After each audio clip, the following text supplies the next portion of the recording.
Il y a 2 ans, il y avait des banderoles, il y a eu des hommages faits notamment au peuple ukrainien qui était agressé par Vladimir Poutine. Ouais. C'est de la politique. Ouais, c'est pas la même chose. Et ben, pourquoi c'est pas la même chose?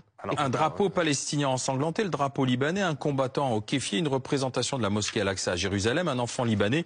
Le tout encadrant les couleurs emblématiques du Paris Saint-Germain, le slogan Free Palestine, libérer la Palestine. Et en dessous, il y avait une banderole où il était indiqué la guerre sur le terrain, mais la paix dans le monde. L'UEFA déclare il n'y aura pas de cas disciplinaire puisque la banderole déployée ne peut pas être considérée comme provocatrice ou insultante dans ce cas précis. Voilà ce qu'on dit du côté de l'UEFA. Et l'Atlético Madrid. Parce que le sport a toujours été vecteur de politique. Et je vais vous demander, Monsieur Truchot, entre ces deux phrases, laquelle vous choque le plus?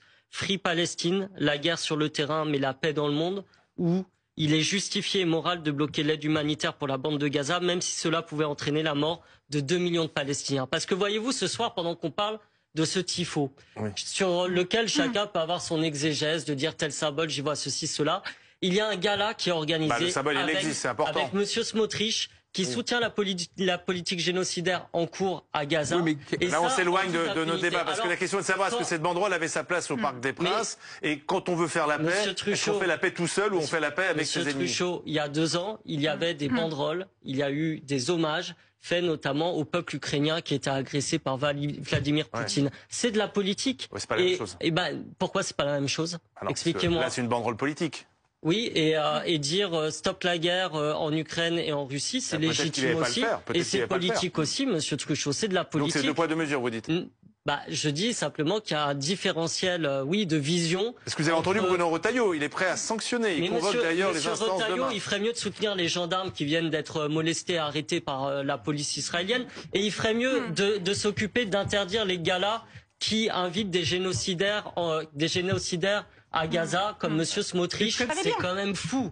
On a un message qui dit qu'on est pour la paix, et vous, on peut vous agiter un drapeau blanc, vous allez toujours trouver la poussière, dessus pour justifier le fait de continuer à tirer. Mais je finis juste mon propos. Je finis mon propos. Juste, je vous signale que, en l'occurrence, à Gaza, en ce moment, il y a un agresseur et un agressé. Si vous aviez un tifo qui mettait « on est pour la paix » avec à la fois le drapeau de l'Ukraine et de la Russie, vous diriez quoi? Vous diriez quoi? Et là, c'est pas le Hamas qui a attaqué Israël. Bien sûr, mais le Hamas, c'est pas la Palestine et c'est pas les Gazaouis. Alors, monsieur, c'est Gaza quand même. Monsieur Murciano. Et non, c'est là votre grande confusion. C'est là votre grande confusion. Il fallait une question sur le I de Palestine. Il n'y a aucun message. Question sur le I de Palestine. Il y a un message pour la paix à Gaza et au Liban. Et si vous ne voyez pas ça, je ne sais pas comment faire pour... Et le I de Palestine, vous n'avez pas répondu sur le I de Palestine. De Palestine, là, avec recouvert du kéfier. Je ne le vois pas, il est derrière Truchot. Regardez, je vous le montre.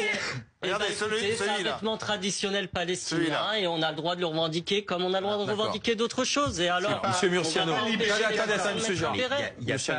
n'y a pas Israël. Non, mais évidemment, il n'y a pas Israël, mais surtout, il y a les symboles. Les symboles, ce ne sont pas des symboles palestiniens que vous voyez là, c'est des symboles du Hamas.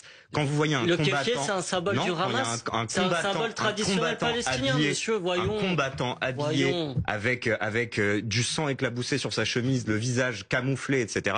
Mais c'est le sang du peuple palestinien, on voit le drapeau qui est déchiré. C'est pas enfin, quand même. Palestinien, c'est pas un symbole palestinien, il y a des dizaines de symboles palestiniens de paix. Le drapeau palestinien, c'est un symbole palestinien. Vous déchiré avec du sang. Il n'y a qu'un seul combattant, c'est un combattant qui est boulé palestinien. Alors, s'il vous plaît. Mais déjà, c'est vous qui dites que c'est un combattant. Faudrait demander aux ultras. Il a un treillis quand même. Mais vous n'avez pas fait votre service militaire. Mais moi qui l'ai fait, j'ai vous porté un treillis. Et ça, c'est un treillis. Je viens d'une famille militaire, je vous rassure. Il y a des treillis, regardez-le. Mais on peut être treillis sans être un militaire. Et de toute façon, ce que vous voyez, c'est le sang du drapeau palestinien. On le voit derrière. Vous regardez bien et vous comprenez que c'est le sang du peuple palestinien. Et si vous voulez pas voir autre chose, vous voulez pas voir autre chose. Moi, je vois un combattant et je vois quelque chose qui n'est pas un message de paix et qui est contraire à ce qu'il y a écrit en dessous. Et moi, je me demande même si c'est pas une volonté de brouiller les pistes en mettant le mot paix là où vraiment il n'y a aucun symbole de paix sur cette affiche. Eh bien, on verra demain déjà ce que décide aussi, parce que l'UEFA n'y voit rien à redire, mais je vous le disais, le directeur général du Paris Saint-Germain et le président de la 3F, Philippe Diallo, sont convoqués demain par le ministre de l'Intérieur.